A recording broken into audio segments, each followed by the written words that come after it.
Mais patient, l'histoire que je vais vous raconter là, c'est l'histoire de cette jeune fille. Elle est venue me voir dans la clinique. Elle me dit, Doc, je suis venue me confier. Voilà, parce que je ne sais pas avec qui partir. Je ne sais pas comment commencer.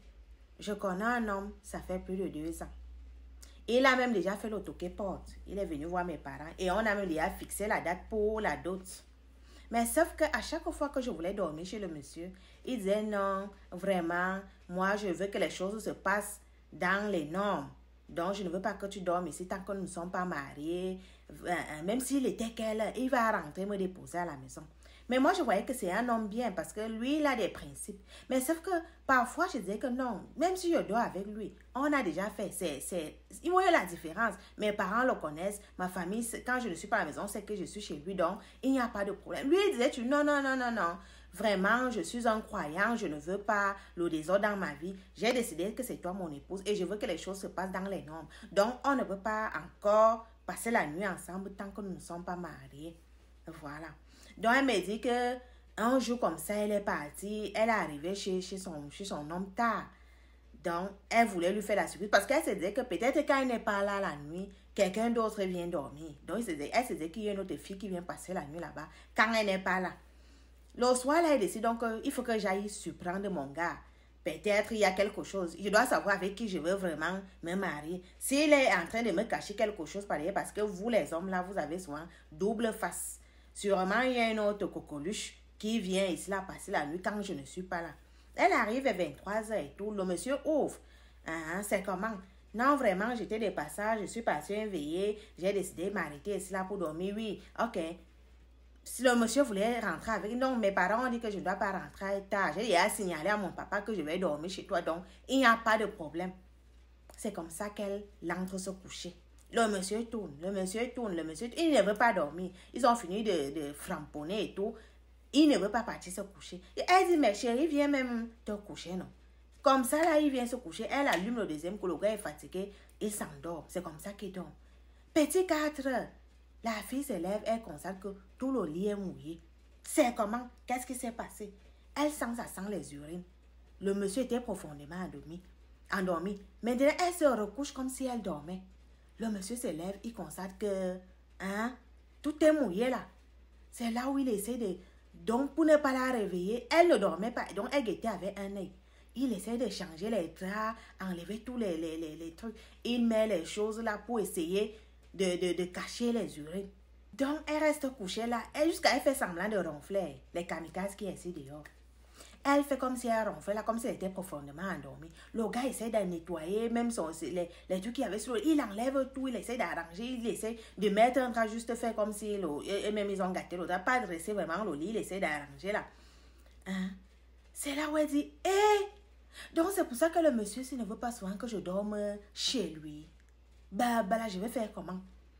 Elle vient donc me voir. Qu'elle ne peut pas dire une chose pareille à ses parents, à ses amis. C'est une histoire de honte. Elle ne peut pas non plus dire au monsieur que je sais que comme tu caches là, je sais que tu sais que tu es pisseur. Que tu pisses au lit. Mais maintenant, je ne sais pas comment, je ne sais pas comment faire. Donc elle me dit que comme tu vois la doc, je viens te voir pour que tu essayes de me trouver une solution. Je ne peux pas affronter le monsieur. Je ne peux pas dire au monsieur que je sais qu'il est pisseur. Je fais comment? Je dis qui? Est-ce que tu essaies une chose que tu veux inventer? Tu lui rappelles seulement que comme tu vois là mon frère, je sais que voilà. Si tu aimes le monsieur, va causer avec lui. Que comme tu vois là, les draps que tu as changés l'autre jour là, non. Je suis au courant. Je ne dormais pas. Mais maintenant, il faut qu'on trouve une solution face à ton problème. Elle dit non, si je dis ça sûrement, il va me barrer. Il te barre comment? Mais vous avez souvent le courage seulement pour faire les mauvaises choses. Voilà quelqu'un qui est en train de souffrir. Ton homme est en train de souffrir. Il pisse au lit. Il a besoin d'aide. Parce que vous les hommes, vous avez souvent honte d'aller à l'hôpital. Quand tu as les problèmes, va à l'hôpital. C'est souvent les femmes que vous envoyez seulement à l'hôpital. Vous-même, quand vous êtes malade, vous ne partez jamais à l'hôpital. C'est difficile quand un homme parte à l'hôpital et pas confronter le docteur et dit comme ça, je souffre de ceci, je souffre de cela. J'ai dit, va trouver ton homme. Dis-lui que je sais que voilà. Est-ce que tu vas te marier donc avec un pisseur? Elle dit, non, je ne peux pas tarder. Vraiment, c'est vrai qu'il a les moyens. Mais j'ai dit que si tu l'aimes, ça veut dire que tu dois l'épouser comme ça.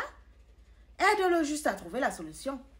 Hein? C'est une maladie, oui, mais il peut se soigner. Si tu l'aides, il va trouver la solution à son problème. Elle dit, hey, donc je vais souvent porter le matelas chaque jour pour aller sécher. On va dire que qui pisse au lit. Pas d'enfant. Mais maintenant, j'ai dit que calme-toi, ma fille.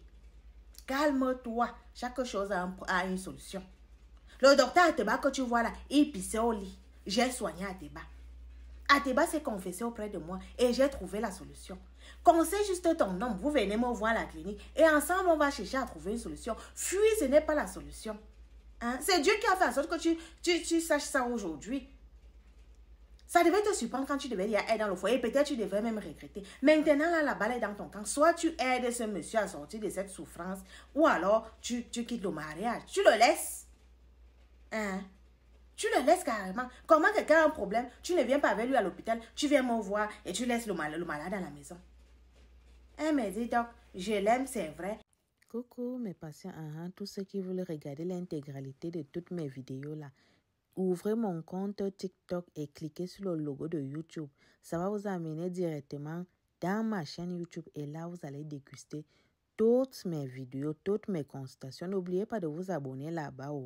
Voilà, voici ma chaîne YouTube. Ce qui est sûr, étant là-bas, vous n'allez pas vous ennuyer.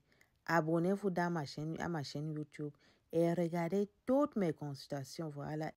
Mes patients, abonnez-vous également à ma page Facebook. Ça, c'est ma nouvelle page Facebook.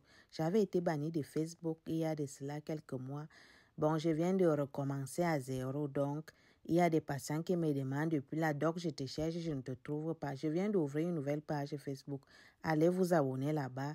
Je vais également consulter à Facebook comme je faisais avant. Bisous, bisous.